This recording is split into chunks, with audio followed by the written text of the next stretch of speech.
Hello, I'm Larry Dixon, and this is a conversation with First Baptist Church. With me today is Heather Holcomb.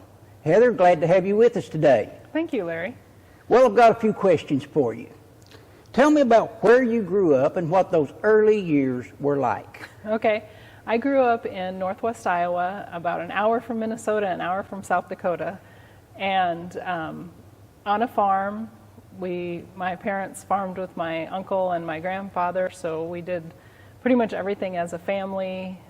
We went to my grandma's every Sunday so that they could have a meeting about what they were going to do the next week, but we also ate cinnamon rolls that my grandma baked every Sunday, and my grandparents lived just a mile away from us, so I could ride my bike over there, or later I got a horse and I could ride my horse over to their house. So it was a lot of pretty secluded.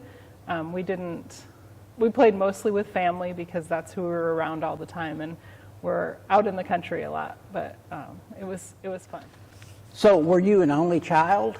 I have an older brother who's 4 years older than me. I was the only girl of the grandchildren, so there were expectations of me that perhaps I did not fulfill because I was kind of a tomboy. I didn't have my grandma had been a beautician and probably wanted me to be a little more feminine than I was as a child. Being the only girl, I didn't have to do a lot of work, although I was roped into a lot of tasks just to learn work ethic, but the boys did most of the actual farming. Wow. So you were a true farm girl. So yes. Tell me what it's like being a farm girl. Grew up and realized that I wanted to farm, and came back and did the farming. Of the grandkids, I was the only one who came back. Well, I take that back. My brother came back, lived on my grandparents' home place, but it was very confusing for people in the community because he did not do any of the farming. He had a job in town. He was plenty busy with that job. So I was the one driving the tractors, running the combine, raising the livestock, and that was kind of took people aback a little bit, but there's an increasing number of women who are farming, so it wasn't unheard of in my area to have a woman who was farming either on her own or with a husband who worked another job, and she was the one farming with the family. So it kind of got to be more accepted. But it was I was an anomaly driving to the elevator with a load of grain or that kind of thing to be. So you grew up as a farm girl, but what was your dream job when you wanted to grow up? You know, I'm kind of embarrassed about this, but I think I wanted to be a farmer's wife. But really, I wanted to have that lifestyle. So when I didn't meet a farmer to marry, and then I soon realized that really you kind of wanted to marry someone who had health insurance, and and I realized it was really the lifestyle that I wanted more than to marry a farmer. Well, so no longer you are a farm girl. No, I'm not. So what brought you to Moorhead? Well, I was a farm girl after I moved to Moorhead. I kept going back and farming, but what brought me to Moorhead was a guy I met on the internet. So I met my husband on the internet, Jason. We grew up about 65 miles from each other, but met after he was living out here on an internet dating site, and he was intrigued by my farming. Then within a year after that, I moved out here to marry him. You've been a farm girl. Now you do what here at the church? Now I am the secretary here at First Baptist Church. What is on your bucket list that you would like to do? I think everyone says travel, but my bucket list is a little bit different because I struggle with a lot of anxiety, especially around traveling. And it's not that I'm afraid of flying or worried about accidents or anything like that. I just get anxious when I travel. And my bucket list is to be the kind of person who can travel without anxiety. We always talk about food. That's one of my hobbies. What is your favorite food? What is your go-to?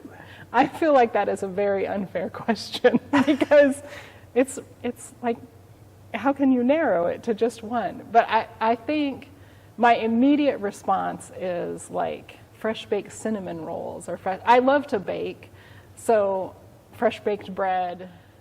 So everyone has a hobby of some sort. What's your hobby? I always like to say I like to fabricate things. So I have built furniture. I have experimented with Scandinavian chip carving, whittling. I've made quilts. Probably sewing is the longest continuous hobby.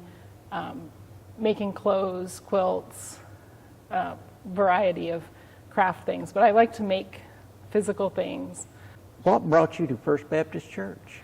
Well, that was kind of just luck. This is where Jason attended. I think, I'm not sure exactly how he ended up here, but he started coming here, and Don Mantooth, the previous pastor, had been very kind to him, very helpful to him during a difficult time health-wise, and he had continued to come here, and I just came to church with him. This is where he went, so this is where I went. So, in the Bible, there are lots of characters. Which character would you like to spend the day with? This too is a very difficult question. I think someone like an early church mother. I think when I was growing up, I never learned about the idea that there were women who were who were leaders in the early church. So someone like Lydia, someone who, there's several letters to women about their churches. And I think one of those women, and I feel like, or at least I know so little about them, I don't know if that's the case. Scholars may know more, but I know so little about them. I would just like to understand more who they were and what their motivation was. Is there anything that I haven't asked you that you'd like to share? Well, I think the thing that I would say is that I have found First Baptist Church to be tremendously accepting of times that I've doubted, times that I have the faith that I was raised with really doesn't, it was difficult to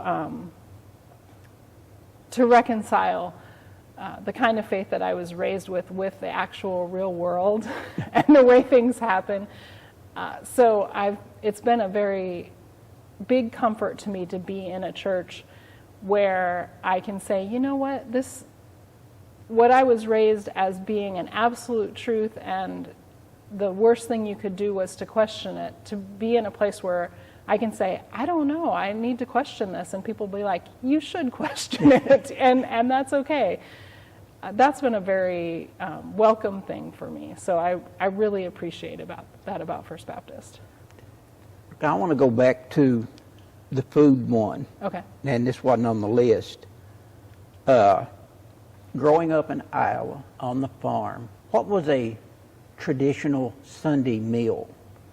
Well, a traditional Sunday meal for us, I would say, was not typical because my grandma baked cinnamon rolls every Sunday for most of my childhood. And when she stopped doing that, she started baking dinner rolls for us to eat sandwiches on. So our Sunday meal, our Sunday lunch, was like 3 or 4 cinnamon rolls slathered, and I loved them with both butter and peanut butter. And that's what we had for lunch on Sunday, for Sunday dinner. A more traditional farm meal that we would maybe have at my other grandparents' house or at my dad's parents as well on a celebratory time or a time when we'd all get together, there had to be potatoes. And in fact, I think my parents still today have a hard time eating a meal that does not contain potatoes, but very much meat and potatoes and some vegetables, a lot of everyone in my family had gardens. All the grown-ups had gardens. So we ate a lot of whatever was fresh or whatever was canned, whatever we had plenty of that year and got canned or frozen. We got together a lot to process food. We butchered hogs until I was in my 20s. And that, that's not something that everyone my age has the experience of, but it was a great family time. We froze corn together. We processed chickens together. We canned less as a big family, but I definitely helped my mom put up food. So. Well, Heather, thank you for being here with us today. Oh, you're welcome. I'm Larry Dixon, and this has been a conversation with First Baptist Church.